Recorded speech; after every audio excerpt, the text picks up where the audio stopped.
What's up, guys? Alright, so today I'm going to talk a little bit about parasites. You know, if you're a pet owner, or if you breed dogs or breed any animals for that matter, you know, parasites is something you should really be concerned about. You know, I knew about parasites from dealing with dogs and stuff, and I knew people could get them, but you know, I thought I was taking enough precautions that I wouldn't get them, from always deworming my dogs and stuff. But what I didn't take into consideration is me getting them somewhere else. You know, last October I had 2 litters of puppies. I started using this new vet, which is in Amish country now. If you know anything about Amish people, they don't use vaccines for anything. You know, they don't have electricity. They ride horse and buggies still to this day. And you know, there's a lot of diseases down at this vet, I guess. You know, I already had a litter of puppies get sick, and like I said, I got sick. Now I can't confirm that where I got parasites was at that vet, but it correlates with when I was down at that vet to have my new litters. So, you know, I'm pretty sure that's where it happened. But man, you do not want to go through what I had to go through with getting these parasites. I'm gonna tell you a little of the backstory now. I was on a methadone program for 5 years, 6 years, 7 years. I don't even really know, to be honest with you. But for the last 2 or 3 years, I was withdrawn off of that. I was tapering down off of the methadone program. New Year's Eve of last year was my last dose. Last time I had to go to the methadone clinic to get a dose. But in between that October to New Year's, you know, I knew I was starting to get sick. You know, I lost some weight. I real low energy. And just I felt sick, but I attributed it because I was getting to the end of the methadone detox. And then now I'm off the methadone and I'm still sick. I'm still sick. And I'm like, man, you know, it's got to be because I just got off the methadone. My body's got to be adjusting. But then I started getting lumps all over my body, head to toe, my face, neck, back, arms, chest, stomach, legs, all the way down to my feet. I started getting these lumps. And you know, at first I thought they were muscle knots. I had my girlfriend massaging the shit out of my back and everything, trying to get rid of them. And they would just like move or go away, but then it'd come back again or something. So I set up a doctor appointment, but it took a couple weeks to get in. And actually, you know, it took me 4 doctors to actually have a doctor take me seriously. You know, when I first went to the hospital and told them I think I got parasites, I told them I breed dogs and all that.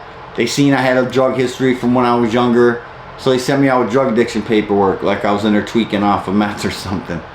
So, you know, I had to keep setting up appointments. Now, in the meantime of me setting up them appointments, I was doing a lot of research, so I pretty much knew what I had.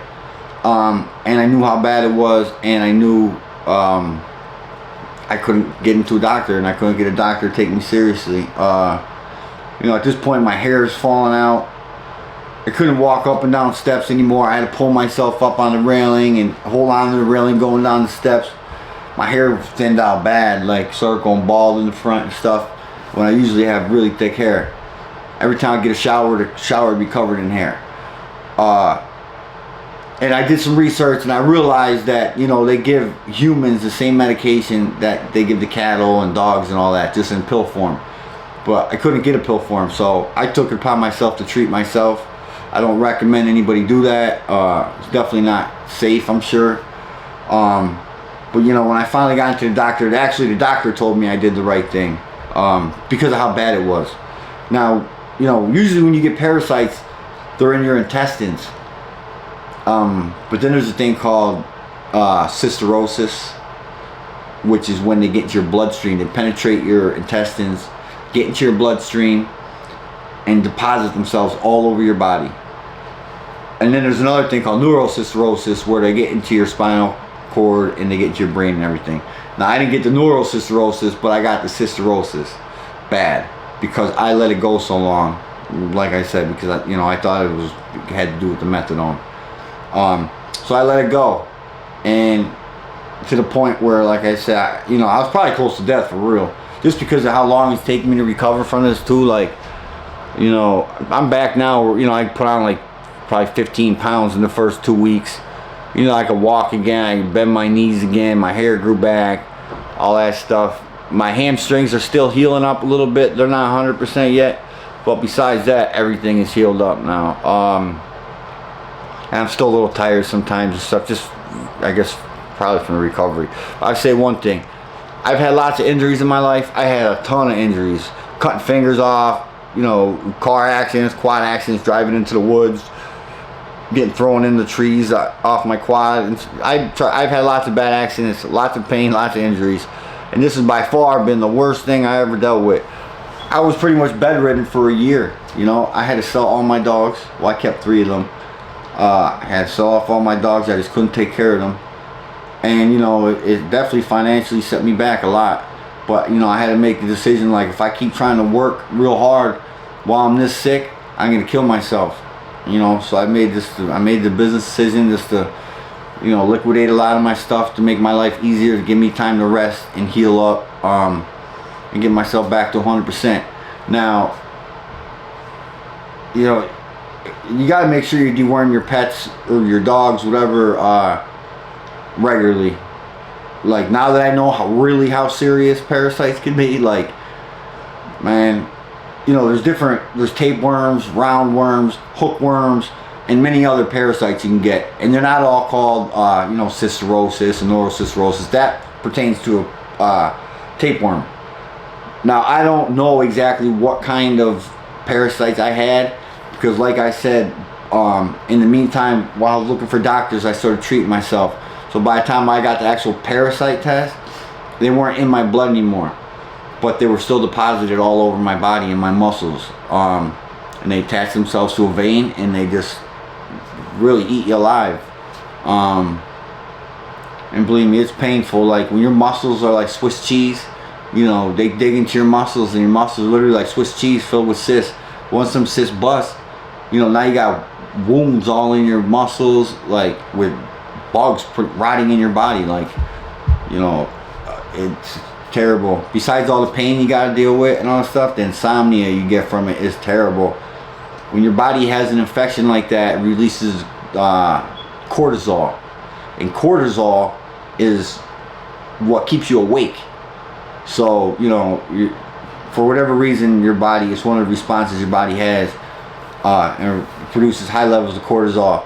And man, the sleeplessness, it's bad enough, being sick as a dog and just weak, you can barely walk or anything, but then to not be able to sleep either and just stare at the wall all night, man, that's terrible.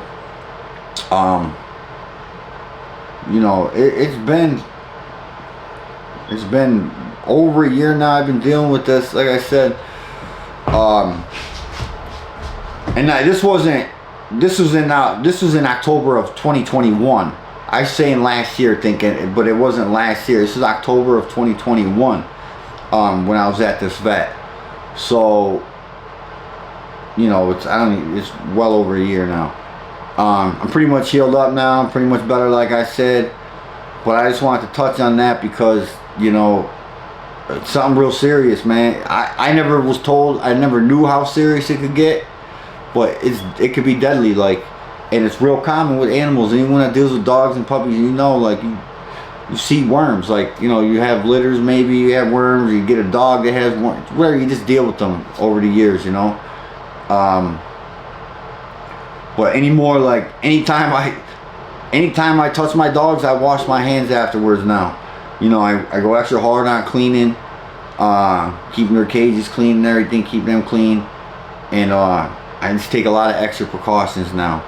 I spray the cages with kennel saw. Every time I take them out, I clean the cages with kennel saw and all that.